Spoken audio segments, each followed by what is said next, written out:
So much brother.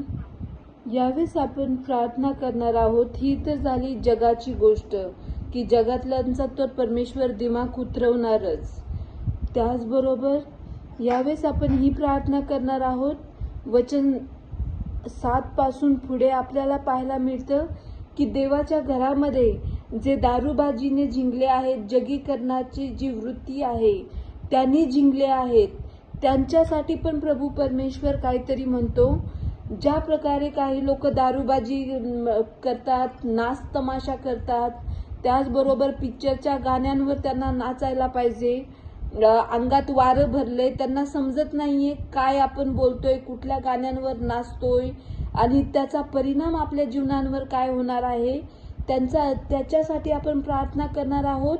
आणि ही गोष्ट होत असताना आपण एक महत्वाची प्रार्थना वडील आणि आई आणि घरातले जे मोठे लोक आहेत, नीतिमानांच्या घराविषयी मी बोलते, बाकीचे जे टाइमपासवाले त्यांचं मला माहीत नाही, पण त्यांच्यासाठी आपण ही प्रार्थना करणार आहोत की आपण आपली मुलं आपल्यासाठी देव व्हायला नको.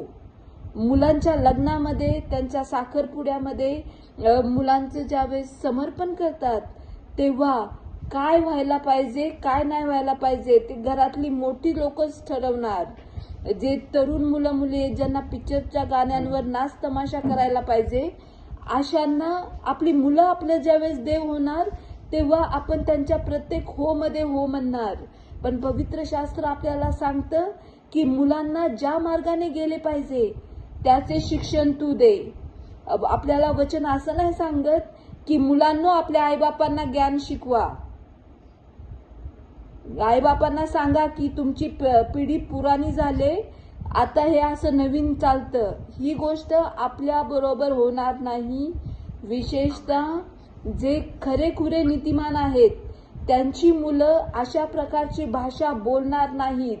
आणि देवासमोरही आपण आपले जे छोटे छोटे देव आहेत हे आपले देव असणार नाहीत. आपलं मुलं आपलं देव असणार नाही, आपली बायको, आपला नवरा किंवा बाकीचं कोणीच आपला देव बनणार नाही. याची आपण खात्री बाळगायला पाहिजे, जेणेकरून परमेश्वराच्या आशीर्वादाने आपण आशीर्वादयुक्त होऊ. आणि सगळ्यात पहिले आपण ही प्रार्थना करण्याच्या आधी एक प्रार्थना करणार आहोत. सिस्टर आपल्याला प्रार्थनेमध्ये चालवतील की जे जे नीतिमान याजक आहेत, पाळक आहेत, संदेष्टे आहेत, सेवक आहेत, जे प्रभूने या भूतलावर निवडले आहेत, त्या प्रत्येकासाठी सर्वात प्रथम आपण देवाचे आभार मानू. दुसरी प्रार्थना करण्याच्या आधी जे लबाडीचा आश्रय ज्यांनी घेतला नाही, ज्यांचं देवाने तारण केलंय, जे फक्त देवासाठी जगत आहेत आणि कपटाखाली जे दडून बसले नाहीत, अशा प्रत्येक नीतिमानांसाठी, त्याचबरोबर प्रत्येक सेवकांसाठी, देवाच्या अभिषिक्तांसाठी, संदेष्टांसाठी आपण देवाचे आभार मानणार आहोत. सुवार्तिकांसाठीही, कारण आपल्याला 7व्या वचनामध्ये पासून पुढे पाहायला मिळतं, यरुशलेमेस इशारा व अभिवचन, हेही द्राक्षरसाने भेलकंडवत आहेत, मद्याने झुकांड्या खात आहेत. याजक व संदेष्टे हे मद्याने भेलकंडत आहेत, द्राक्षरसाने गुंग झाले आहेत, मद्याने झुकांड्या खातात, दृष्टांत पाहताना भेलकंडतात, निर्णय सांगताना झोके खातात. यावेळेस आपण अजून एक प्रार्थना या वचनामधून ऍड करणार आहोत की जो पवित्र आत्मा आहे तोच जो देवाचा अभिषिक्त असेल, मग ते पाळक असो, संदेश देणारे असो किंवा वर्शिप करणारा कोणी लीडर का असेना, पवित्र आत्माच त्याचा पवित्र आत्मा व्हावा. कुठला व्यक्ती किंवा त्याचे नातेवाईक किंवा त्याचे जे फॅमिली आहे त्यांनी त्याचा पवित्र आत्मा बनू नये आणि स्वतःवर श्राप ओढून घेऊ नये, यासाठीही आपण प्रार्थना करणार आहोत. कारण अशा प्रकारचे जे मद्यरसाने मस्त झालेले आहेत ते म्हणतात तरी काय, आपण पाहतो 15व्या वचनामध्ये आपल्याला पाहायला मिळतं, तुम्ही म्हणता आम्ही मृत्यू बरोबर करार केला आहे, अधोलोकाबरोबर संकेत केला आहे, संकटाचा लोट येईल तेव्हा तो आम्हावर येणार नाही. आपल्याला पाहायला मिळतं की मी बोललो होतो ना बघ मी सांगितलं होतं ना वचन, अरे तू बोललास त्याच्यापेक्षा देव काय बोलला ते महत्वाचं आहे.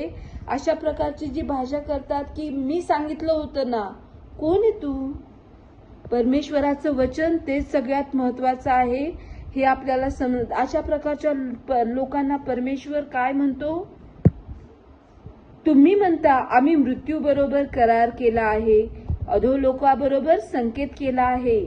संकटाचा लोट येईल तेव्हा तो आम्हावर येणार नाही, कारण आम्ही लबाडीचा आश्रय केला आहे, कपटाखाली दडून राहिलो आहोत. ह्यास्तव प्रभू परमेश्वर म्हणतो, पहा सियोनेत पायाचा दगड बसवणारा मी आहे. मी पारखलेला दगड आहे. मी पायाला योग्य अशी मजबूत व मौल्यवान कोनशील आहे. विश्वास ठेवणाऱ्याची त्रेधा उडणार नाही. जे झोकांड्या खातात, जगीकरणाने मस्त झाले आहेत, त्यांची त्रेधा उडेल, पण जो खरा नीतिमान आहे त्याची त्रेधा उडणार नाही. ह्या प्रभूच्या अभिवचनासाठी आपण जिवंत देवाचे आभार यावेस मानूया.